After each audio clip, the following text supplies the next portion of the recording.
حضرت عمر رضی اللہ تعالیٰ عنہ سے روایت ہے کہ میں اور میرا ایک انصار پڑوسی دونوں اطراف مدینہ کے ایک گاؤں بنی امیہ بن زید میں رہتے تھے، جو مدینہ کے بلند گاؤں میں سے ہے۔ ہم دونوں باری باری آپ صلی اللہ علیہ وآلہ وسلم کی خدمت شریف میں حاضر ہوا کرتے تھے۔ ایک دن وہ آتا، ایک دن میں آتا۔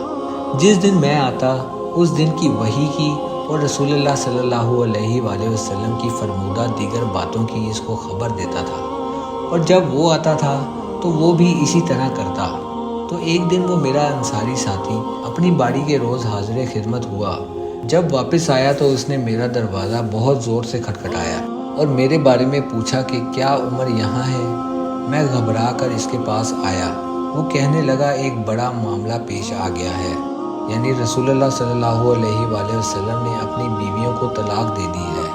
پھر میں اپنی بیٹی حفصہ کے پاس گیا، وہ رو رہی تھی۔ میں نے پوچھا کیا تمہیں رسول اللہ صلی اللہ علیہ وآلہ وسلم نے طلاق دے دی ہے؟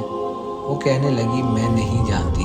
پھر میں نبی کریم صلی اللہ علیہ وآلہ وسلم کی خدمت میں حاضر ہوا۔ میں نے کھڑے کھڑے کہا کہ کیا آپ صلی اللہ علیہ وآلہ وسلم نے اپنی بیویوں کو طلاق دے دی ہے؟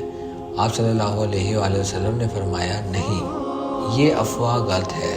تب میں نے تعجب سے کہا اللہ اکبر، اللہ بہت بڑا ہے۔